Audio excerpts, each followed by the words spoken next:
Salam teman-teman sekalian, berkat Natal melimpah atas kita, sukacita yang besar menaungi kita karena Tuhan Allah telah datang dan diam di dalam kita. Sang penasihat ajaib, Allah yang perkasa telah menjadi manusia untuk menjadi pengganti tebusan bagi kita sekalian. Saudara dikasihi Tuhan, untuk video kali ini tentang Natal, saya masih membahas tentang Yesaya pasal yang ke-9. Dan namanya disebutkan orang, penasehat ajaib, Allah yang perkasa, Bapa yang kekal, Raja damai. Penasehat ajaib kita sudah membahas bersama-sama di video sebelumnya. Dan untuk video kali ini kita sampai kepada nama yang menunjuk kepada Kristus, nama yang melekat kepada Yesus, yaitu Allah yang perkasa. Dalam bahasa aslinya dikatakan sebagai El Gibor. Dalam Yesaya 10 ayat yang ke-21, istilah El Gibor ini persis digunakan atau menunjuk kepada pribadi Allah, pribadi Tuhan yang Maha Kuasa. Jadi istilah atau nama ini diberikan kepada Kristus untuk menunjukkan, untuk membuktikan bahwa Kristus adalah Tuhan, Kristus adalah Allah. Ini adalah bukti konsistensi penggunaan El. Jadi kata El digunakan hanya menunjuk kepada Tuhan, hanya menunjuk kepada Allah. Dari mana kita tahu? Dari sastra-sastra penulisan kitab, dari ilmu pengetahuan bangsa Yahudi pada waktu itu. Kata El, apalagi El Gibor, itu menunjuk atau hanya digunakan kepada pribadi Allah, bukan yang lain. Karena tidak ada yang setara dalam diri di dunia ini dibandingkan dengan Allah. Saudara, sekali lagi, ilmu pengetahuan dan karya sastra membuktikan bahwa penggunaan El Gibor itu hanya menunjuk kepada pribadi Allah. Ini pernah saya katakan di dalam video yang pertama, yaitu karya Tuhan di masa intertestamental, karya Tuhan di masa sunyi. Saya pernah membuat pertanyaan, di manakah Tuhan ketika masa intertestamental melanda umat Tuhan? Nggak ada nabi, nggak ada penyataan, nggak ada hakim. Di mana Tuhan? Tuhan tetap bekerja melalui orang-orang yang disebut oleh orang mungkin sebagai orang kafir, yang disebut orang sebagai orang dunia, tetapi Tuhan pakai untuk mengembangkan ilmu pengetahuan, mengembangkan ilmu pemerintahan, membangun banyak hal, mengembangkan karya-karya sastra yang luar biasa. Dan akhirnya sekarang kita dapat mengerti apa arti kata El Gibor. Dan kata El Gibor ini menunjuk atau hanya dipakai untuk menunjuk kepada pribadi Tuhan yang Maha Kuasa, pribadi Allah. Saudara kasih Tuhan, kalau kata Elohim dalam perjanjian lama kadang-kadang bisa digunakan untuk menunjuk makhluk yang lebih rendah dari Tuhan, atau makhluk yang lebih rendah dari Allah. Tetapi tidak demikian dengan kata El atau El Gibor. Nama ini disediakan hanya untuk Tuhan dalam karya sastra. Nama ini memang benar hanya untuk Tuhan dan hanya untuk Dia saja. Jadi kalau kita menyebut Yesus sebagai Allah yang perkasa, memang betul Dia adalah Allah yang perkasa, tidak dapat diragukan lagi. Apa yang harus dilakukan oleh seorang Mesias tidak bisa dilakukan oleh siapapun yang lebih rendah dari Tuhan. Apa yang diperbuat, yang dilakukan, yang dikaryakan oleh Yesus itu tidak mungkin dikerjakan oleh orang lain. Yesus harus menjadi manusia, menjadi pelayan, menderita, bahkan disebut sebagai tukang kayu. Dia mati disalib menggantikan kita, dikuburkan, lalu bangkit pada hari yang ketiga. Ini tidak mungkin dilakukan oleh siapapun di muka bumi ini. Maka namanya disebut Allah yang perkasa, El Gibor. Itu layak, itu worth it. Karena ia melakukan hal-hal yang tidak mungkin saya lakukan, Yesus melakukan hal-hal yang tidak mungkin saudara lakukan. Hanya Yesus yang melakukannya itu. Dia Allah yang menjadi manusia. Dia Allah yang menjadi pelayan. Dia Raja yang menderita. Dia Raja yang bermahkotakan duri. Dia mati menggantikan kita ketika kita sedang berdosa. Bukan ketika kita sedang berjasa, sedang menjadi pahlawan, bukan. Tetapi dia menggantikan kita ketika kita sedang berdosa.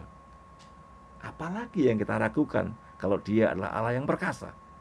Buktinya sudah jelas. Dia Allah yang rela menjadi manusia supaya darahnya dapat dicurahkan untuk menghapus dosa kita. Ia harus menebus kita sebagai umatnya. Ia harus mengalahkan kematian. Ia harus mengalahkan kuasa maut, kuasa dosa.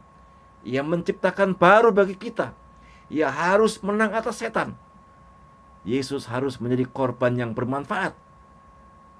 Saudara, inilah nama Allah yang perkasa itu, El Gibor itu pantas melekat pada pribadi Kristus, pada pribadi Yesus. Allah bersama dengan kita, Dia bersama dengan kita. Dia telah menyatakan diri sebagai Allah yang perkasa melalui perbuatan-perbuatannya yang besar, yang tidak mungkin diperbuat oleh siapapun. Yesus menebus kita, menebus umatnya dari keberdosaan, membebaskan kita, umatnya, di setiap tempat, dimanapun Anda berada, yang tertindas, yang tersandra, yang terbenam dalam dosa, dibebaskannya. Inilah sukacita yang besar dalam Natal, yang harus diberitakan kepada setiap hambanya, dan harus diterima oleh telinga setiap umat Tuhan dimanapun berada. Apakah ada di antara saudara yang merasa bahwa tubuh saudara, pikiran saudara, perasaan saudara, bahkan seluruh kehidupan saudara dinilai orang, bahkan diri sendiri, sebagai pribadi yang tidak berguna, tidak berharga? Yesus menganggap kita, saya dan saudara, sebagai pribadi yang sangat berharga. Terlalu berharganya kita sampai Yesus harus turun ke dunia menjadi manusia, mati menggantikan kita. Tuhan Yesus yang disebut dalam nubuat ini sebagai Allah yang perkasa, sanggup dan berkuasa mengubah, menciptakan yang baru untuk kita menjadi berharga, dari yang tidak layak menjadi layak. Jika saudara merasa tidak layak untuk menjadi anaknya, untuk menjadi jemaatnya, datanglah pada Yesus. Jika dosa saudara merasa terlalu besar dan lebih besar daripada apapun, saudara datang pada Yesus. Darahnya berkuasa, kasihnya masih ada untuk kita semua, masih tersedia untuk kita semua, dan cukup untuk semua orang yang percaya. Jangan tunda lagi. Adakah raja? Adakah kaisar? Adakah jenderal? Adakah presiden? Adakah pengusaha? Apakah ada guru besar yang mampu menebus kita semua dari pelanggaran kita, dari dosa kita, yang menghapus dan tidak lagi memperhitungkan semua pelanggaran kita dan dosa kita, dan melakukan semua itu dengan cara menjadi manusia, menjadi miskin, menjadi hamba, menjadi pelayan, menjadi menderita, mati, dikubur, dan bangkit untuk kita semua? Jawabannya tidak ada. Hanya Yesus yang melakukannya itu. Maka ia disebut Allah yang perkasa, El Gibor. Betapa kita tidak bersyukur, betapa kita tidak rindu untuk selalu bersekutu datang kepada Dia, kepada Allah yang perkasa ini, yang telah menghapus dosa kita. Betapa kita tidak rindu untuk menjadi muridnya, untuk melakukan kehendaknya setiap hari, sesuai dengan bidang kita masing-masing. Jangan korupsi, saudara-saudara, apalagi di musim Natal ini. Mungkin ada banyak sekali sumbangan Natal. Jangan korupsi. Jangan menilap atau mengembat berkat orang lain. Saudara, ada banyak nama-nama pejabat-pejabat yang bernama Kristen, tetapi masih tega korupsi, mengambil yang bukan bagiannya, merampas yang menjadi bagian rakyat jelata, yaitu bantuan sosial. Itu sangat menyedihkan bagi kita semua. Itu mencoreng-moreng nama gereja Kristus yang telah dikuduskan dengan darahnya. Allah bertindak sebagai Allah yang perkasa. pasti akan memberikan penghakiman untuk kita semua. Ada hal penting yang membedakan antara kita, umat tebusan Kristus, dengan dunia ini. Di dalam Tuhan Yesus Kristus ada El Gibor, ada Allah. Dialah Allah, dialah Tuhan, dia Allah yang berkuasa. Maka di dalam dia kita mendapatkan sukacita besar, damai sejahtera, jalan baru, kehidupan baru, padang rumput yang luas, penasehat ajaib. Dunia tidak mungkin memberikan semua itu bagi kita. Hanya Yesus, hanya Kristus, dialah Allah yang perkasa itu. Inilah berkat Natal. Inilah the great joy di dalam Natal ini. Penasihat ajaib, Allah yang perkasa itu ada di tengah-tengah kita, ada di dalam hidup kita, sehingga menjadikan hidup kita menjadi bermakna, menjadi berharga. Mari kita melayani dia, mari kita sembah dia, mari kita memberi yang terbaik bagi nama Kristus, Allah yang perkasa itu, yang layak menerima segala puji dan hormat dan kemuliaan selama-lamanya. Tuhan memberkati saudara sekalian. Salam.